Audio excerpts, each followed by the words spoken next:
Have you ever wondered what could happen if millions of Windows PCs suddenly crashed? Well, it just happened. And the reason might shock you.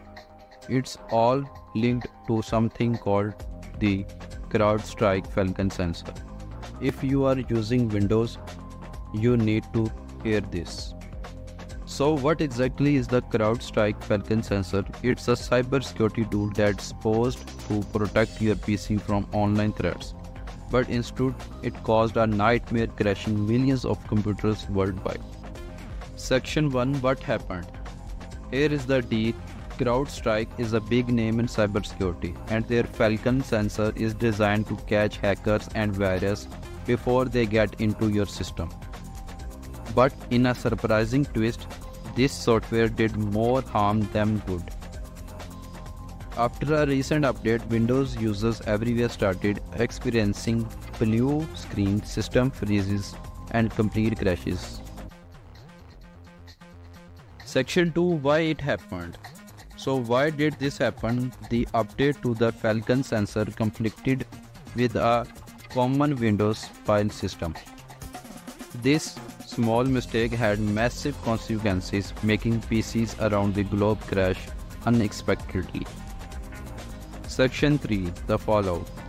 The impact was huge. Business lost valuable data, regular users were left frustrated, and trust in cybersecurity took a hit.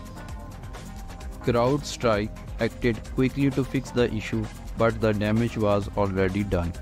It was a reminder that even the tool meant to protect us can something go wrong.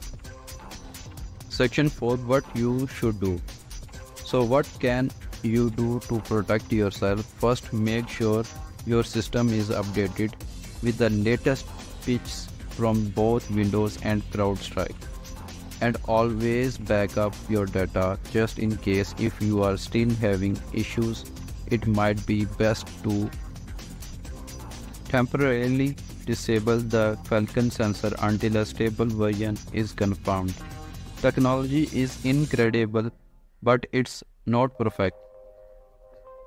What happened with the CrowdStrike Falcon sensor is a wake-up call for all of us. Stay informed, stay protected, and don't forget to like, share, and subscribe for more updates on how to keep your digital life safe.